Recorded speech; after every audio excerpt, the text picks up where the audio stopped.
नमस्कार भावांनो, study circle YouTube चॅनलमध्ये मी सुभाष टेकाम आपल्या सर्वांचं अगदी मनापासून स्वागत करतो। भावांनो, या व्हिडिओच्या माध्यमातून आपण मुंबई ग्रामपंचायत अधिनियम 1958 प्राधिकाऱ्याच्या हुकुमाविरुद्धचे अपील कुणाकडे करायचं असते यासंबंधी आपण सविस्तर माहिती पाहणार आहोत। तर भावांनो, यासाठी व्हिडिओ आपण शेवटपर्यंत पहा आणि चांगलं समजून घ्या।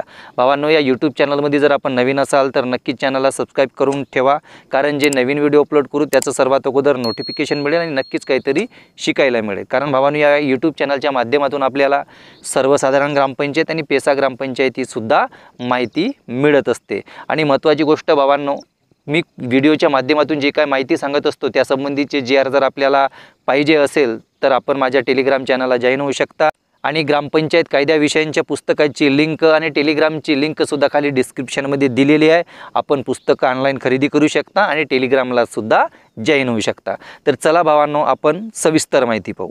भावांनो, कलम 7 मध्ये ग्रामसभा बैठकांबद्दल तरतूद आहे। ग्रामसभेची बैठक न बोलविण्यास पुरेसे कारण होते की नाही या प्रश्नाबाबत अंतिम निर्णय घेण्याचा अधिकार हे जिल्हाधिकारी साहेबांना असतो।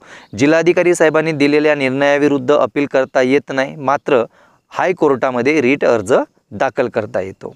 भावांनो, कलम 7 नुसार एखाद्या व्यक्तीस ग्रामसभेच्या बैठकीत उपस्थित राहण्याबद्दल वाद निर्माण झाल्यास निर्णय घेण्याचा अधिकार ग्रामसभा अध्यक्षांचा असतो आणि अध्यक्षांनी दिलेला निर्णय अंतिम असतो। त्याविरुद्ध अपील करता येत नाही, मात्र फेर तपासणीसाठी राज्य सरकारकडे विनंती करता येते।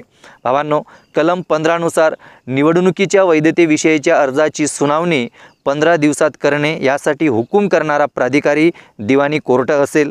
दिवाणी कोर्टाने दिलेल्या निर्णयाविरुद्ध अपील करता येत नाही, मात्र मुंबई हायकोर्टामध्ये अर्ज दाखल करता येते।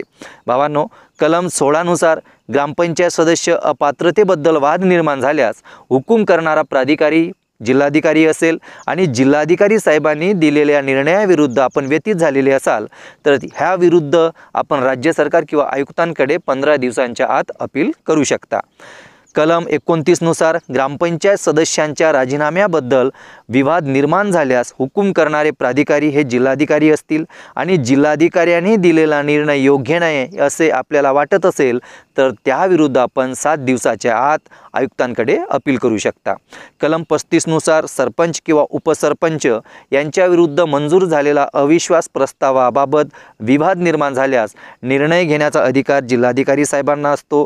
जिल्हाधिकारी साहेबांनी दिलेल्या निर्णयाविरुद्ध व्यतीत झालेल्या व्यक्तीस 7 दिवसांच्या आत आयुक्तांकडे अपील करता येते। कलम 36 नुसार पंचायतीची सभा न घेण्यास कारणे पुरेसे आहे की नाही याबाबत निर्णय घेण्याचा अधिकार जिल्हाधिकाऱ्यांना असतो। जिल्हाधिकाऱ्यांनी दिलेल्या निर्णयाविरुद्ध अपील करता येत नाही, मात्र फेर तपासणीसाठी राज्य सरकारकडे अर्ज करता येते आणि सोबतच हायकोर्टामध्ये रिट अर्जसुद्धा दाखल करता येते।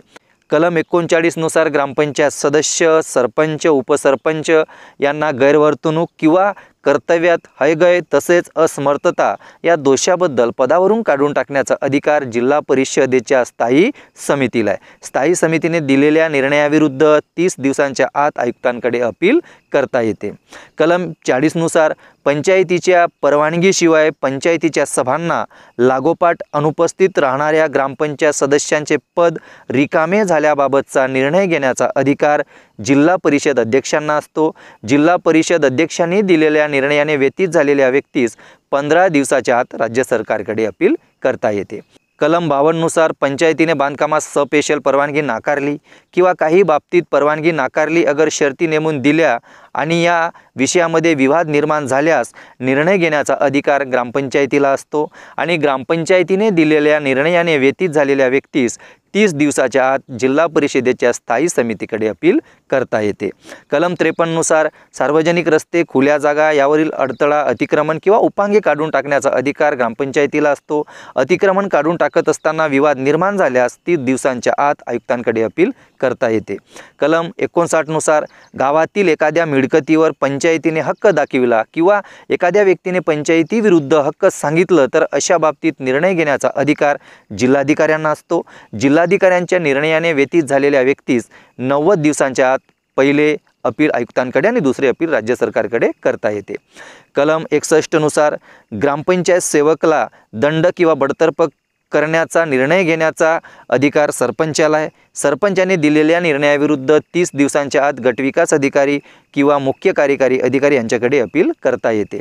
कलम 124 नुसार पंचायतीने केलेल्या कराची फीची आकारणी वसुली बसविण्यावरून विवाद निर्माण झाल्यास इथे मुदतीची आवश्यकता नाही। पहिले अपील पंचायत समितीला, दुसरे अपील जिल्हा परिषदेच्या स्थायी समितीला आणि फेर तपासणीस राज्य सरकारकडे सुद्धा अर्ज करता येते। पंचायत व कारखाना यांच्यामध्ये ठोक रकमेच्या स्वरूपातील अंशदानाबाबत करार होत नसल्यास त्या बाबतीत वाद निर्माण झाल्यास थेट राज्य सरकारकडे अपील करता येते। कलम 128 नुसार पंचायत समितीने नवीन कर किंवा त्यांचे दर वाढविण्याबद्दल केलेला हुकूम याच्यात वाद निर्माण झाल्यास 30 दिवसाच्या आत स्थायी समितीकडे अपील करता येते। कलम 140 नुसार पंचायतीचा बेकायदेशीररित्या खर्च झालेला पैसा व्याजासह वसूल करण्यासाठी केलेला मुख्य कार्यकारी अधिकारी यांच्या हुकुमाविरुद्धचे अपील 30 दिवसांच्या जिल्हा न्यायदंडाधिकारी यांच्याकडे अपील करता येते। कलम 141 नुसार पंचायतीच्या नोकरांची संख्या किंवा वाजवीपेक्षा जास्त असलेले पगार कमी करण्याबाबत पंचायतीने केलेल्या हुकुमाविषयी निर्णय घेण्याचा अधिकार जिल्हा परिषदेच्या स्थायी समितीला आहे। स्थायी समितीने दिलेल्या निर्णयाविरुद्ध 90 दिवसांच्या आत म्हणजे 3 महिन्यांच्या आत आयुक्तांकडे अपील करता येते।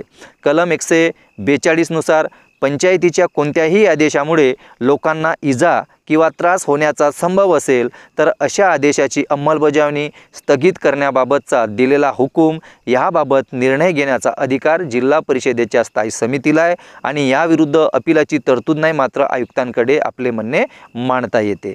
तर भावांनो, आपल्या लक्षात आलंच असेल की मुंबई ग्रामपंचायत अधिनियम 1958च्या प्राधिकाऱ्याच्या हुकुमाविरुद्धचे अपील कोणाकडे करायचं असते।